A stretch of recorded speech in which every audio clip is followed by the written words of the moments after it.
Syekh Asnawi Agung Caringin Al-Bantani, Waliullah abad 20. Syekh Asnawi dilahirkan pada tahun 1850. Ayahnya bernama Syekh Abdurrahman, seorang alim ulama dan menjabat sebagai penghulu landraat di zamannya. Ibunya bernama Ratu Sabiah, juga seorang alim dan ahli ibadah. Beliau adalah wanita solehah yang semasa hidupnya dibaktikan untuk suami dan mengurus anak-anaknya, serta diketahui beliau tak pernah meninggalkan tempat sembahyangnya. Selain keturunan keluarga ulama, ayahanda beliau juga keturunan langsung dari Sultan Agung Mataram, sedangkan ibunya memiliki keturunan dari Sultan Maulana Hasanuddin Banten. Sebagaimana sudah diketahui bahwa Sultan Agung Mataram dan Sultan Maulana Hasanuddin Banten keduanya adalah merupakan sultan atau raja yang sangat gigih dalam menegakkan, menyebarluaskan serta membela agama Islam.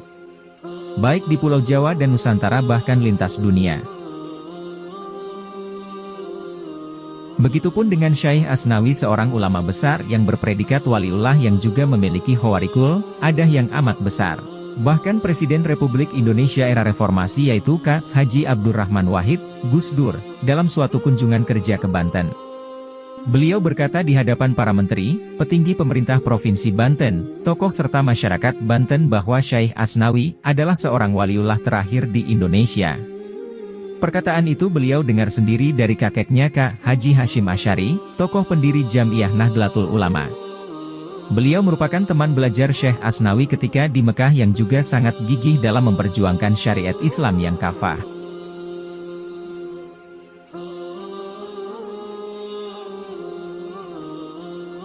Syekh Asnawi terlahir sebagai anak yang pandai, kecerdasan di atas rata-rata anak seusianya, bahkan bisa dikatakan sebagai bocah jenius.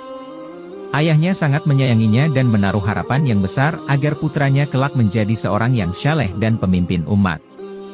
Mula-mula ayahnya lah yang mengajari beliau ilmu Al-Quran dan ilmu lainnya dengan disiplin yang ketat. Syekh Asnawi sangat senang belajar, namun sebagai seorang bocah tentu saja beliau juga kadang dihinggapi rasa malas. Ayahnya tak ingin rasa malas yang datang dari setan itu menjangkiti putranya. Maka ayahnya tak segan memarahi bahkan menghukumnya dengan cukup keras. Yaitu direndam di balumbang, kolam, masjid, bahkan dilempar ke atap masjid untuk menjemurnya. Namun Syekh Asnawi tidak merasa menyesal, malahan beliau menyadari itu adalah hukuman atas kelalaiannya dan akhirnya semakin termotivasi untuk lebih baik lagi. Pada usia 11 tahun Syekh Asnawi telah mampu menghafal Al-Quranul Karim berikut maknanya dengan sempurna. Begitupun dengan disiplin ilmu lainnya dapat diserap dengan baik, sejalan dan sepaham nyaris tanpa cacat. Lalu pada usia masih muda, ayahnya mengirimnya ke Mekah untuk belajar kepada para guru yang lebih mumpuni di Tanah Suci. Syekh Asnawi sangat gembira sehingga beliau tak sabar ingin berangkat ke Mekah. Lalu beliau dititipkan kepada nahkoda kapal yang akan berangkat ke Mekah. Perjalanan pada waktu itu dari Nusantara menempuh jarak selama 1 tahun.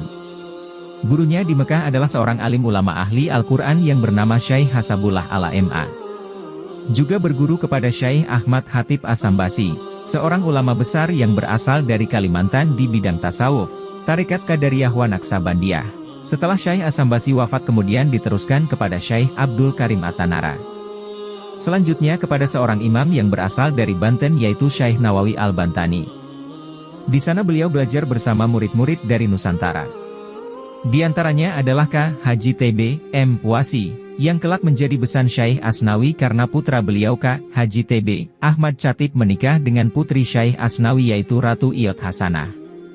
Selain itu, beberapa teman belajar Syekh Asnawi adalah K. Haji Hashim Asy'ari, K. Haji Ahmad Dahlan dan K. Haji Holil Bangkalan.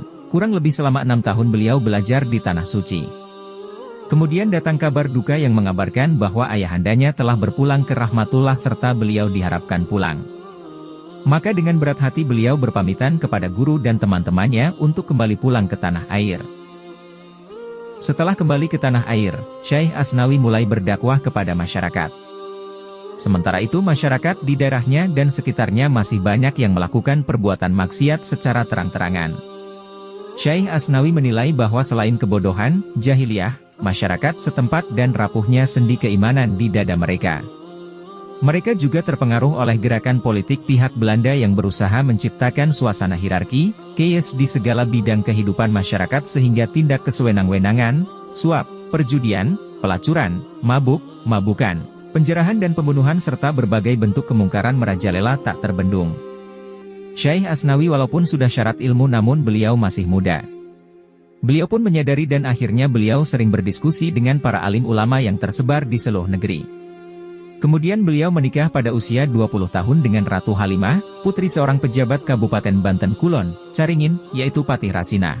Setelah menikah Syekh Asnawi semakin meningkatkan dakwahnya dan beliau mendirikan pesantren dan lembaga pendidikan yaitu Madrasah Masyarikul Anwar Caringin pada tanggal 12 Mei 1930. Beliau membina dan menata kembali masyarakat Caringin ke arah jalan yang lurus melalui dakwah yang baik tanpa henti. Sosok beliau juga sangat rendah hati dan peduli terhadap umat menjadi panutan masyarakat. Bukan saja sebatas Kabupaten Caringin tapi juga menembus banyak daerah di Nusantara hingga mancanegara. Beliau juga memiliki hawarikul adah yang besar oleh karena itu beliau diyakini sebagai waliullah yang paling berpengaruh di abad 20 saat itu. Banyak orang datang kepada beliau untuk belajar, meminta doa, nasihat. Di antara para pejabat yang datang adalah seorang regen yang bernama R.D. Hilman Djajadiningrat bersama kakaknya Profesor Dr. Hoesien Djajadiningrat serta Mr. Gobe pejabat tinggi masalah keagamaan dari Batavia. Selain itu dari Bandung, Yogyakarta, Semarang, Surabaya, Palembang, Padang, Aceh, Kalimantan, Maluku, dan NTB. Dari mancanegara tercatat ada yang dari Mekah, Mesir, Yaman, Irak, Pakistan, India, Malaysia dan Rusia. Kebiasaan beliau menerima tamu adalah dari setelah beliau melaksanakan sholat duha hingga menjelang duhur setiap harinya. Di luar waktu tersebut dipergunakan untuk bercengkrama dengan keluarganya dan selebihnya untuk takorub alallah dan berzikir. Menurut buku yang ditulis Aib Hamzu dan penuturan Kasepuhan Caringin, cucu Syekh Asnawi, Aib Ali, menjelaskan bahwa Syekh Asnawi juga mulai merehabilitasi Masjid Agung Banten yang kala itu kondisinya sudah amat parah. Atas permintaan keluarga Sultan Banten, Syekh Asnawi segera mengumpulkan masyarakat untuk bergotong royong memperbaiki masjid tersebut. Beliau pun pergi ke Lampung, Palembang dan Kalimantan untuk mencari kayu yang kokoh sambil menyebarluaskan agama Islam di sana. Setelah selesai memperbaiki masjid dengan kayu dari luar daerah tersebut, beliau hijrah ke Mekah pada tahun 1912 bersama keluarga dan pembantu-pembantunya. Namun tidak lama karena ada perang dan akhirnya mereka pulang kembali ke Nusantara. Pada tahun 1926, pada saat suhu perjuangan menentang pemerintah kolonial Belanda memuncak, Syekh Asnawi beserta para ulama di Banten mendirikan laskar yang dinamai Laskar Mujahidin.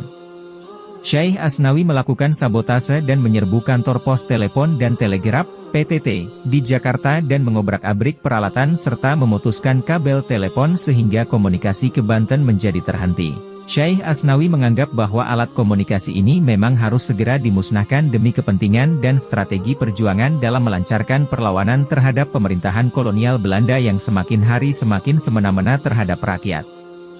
Sementara itu putranya K. Haji Emed Ahmad Hadi dan menantunya K. Haji T.B. Ahmad Chatib sebagai panglima dari Laskar Mujahidin. Sementara Ki Emed adalah ketua seksi logistik. Pada tanggal 15 November 1926, para pejuang pergerakan kemerdekaan dan Laskar Mujahidin menyerang konvoi serdadu Belanda di Jembatan Sanggoma Caringin Labuan Banten. Perlawanan rakyat yang pada awalnya akan dilaksanakan di seluruh Nusantara namun akhirnya hanya dilancarkan di beberapa kota termasuk di Banten yang paling gencar mengadakan perlawanan. Terjadi pertempuran hebat dengan diawali pelemparan granat tangan ke arah serdadu Belanda sehingga menewaskan 5 orang dan belasan lainnya terluka. Serdadu Belanda membalas dengan tembakan sehingga banyak yang gugur dan terluka dari pihak Mujahidin dan pejuang, termasuk Komandan Mujahidin Haji Sali dan wakilnya Ahmad. Mereka yang syahid kemudian dimakamkan di pinggir sungai Sanggoma secara massal. Pada keesokan harinya, pemerintah Hindia Belanda menerjunkan ratusan serdadunya mengejar dan menangkap para pejuang dan anggota Laskar Mujahidin. Syekh Asnawi dan anggota keluarganya ditangkap dan diasingkan ke Jakarta dan setahun kemudian diasingkan ke Cianjur selama 3 tahun lamanya. Menurut catatan KH. TB. Aksu Cari Catib, cucunya Syekh Asnawi.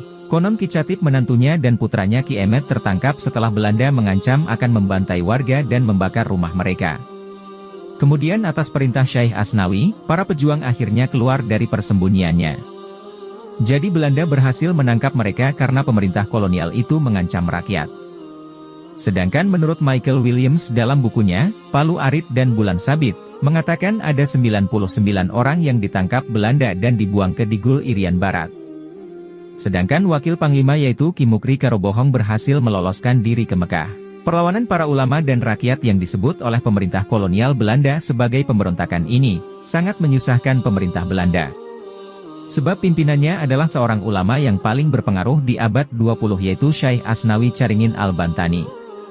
Sehingga ketika mereka menahan Syekh Asnawi di penjara maka sel tahanan itu setiap hari sangat ramai dikunjungi oleh ribuan jemaah. Koloni Belanda tidak bisa mengasingkan beliau ke pulau yang jauh di Manado sebab masyarakat pada saat itu melakukan gelombang protes sehingga Syekh Asnawi hanya diasingkan ke Cianjur daerah Jawa Barat yang letaknya tidak terlalu jauh dari Banten. Konon Syekh Asnawi melanjutkan dakwahnya walaupun di dalam penjara dan di masa pengasingannya. Pemerintah kolonial tidak dapat menyentuh beliau dan meredupkan pengaruhnya khususnya di wilayah Banten dan sekitarnya. Bahkan ketika masa pengasingan, seluruh keluarga besarnya yang terdiri dari anak, istri, cucu, pembantu-pembantunya dan murid-muridnya ikut serta menemani beliau di Cianjur. Tapi semangat perjuangan rakyat Banten memang tak pernah berhenti untuk menentang tindakan sewenang-wenang pemerintah kolonial Belanda. Perjuangan rakyat Banten telah dilancarkan sejak zaman Sultan Ageng Tirtayasa berkuasa dengan secara terbuka berperang melawan pasukan Belanda hingga titik darah penghabisan. Kemudian setelah runtuhnya kekuasaan Kesultanan Banten pun perjuangan itu terus dilancarkan oleh para tokoh dan pemimpin umat yang didukung oleh kaum bangsawan, jawara dan segenap rakyat Banten.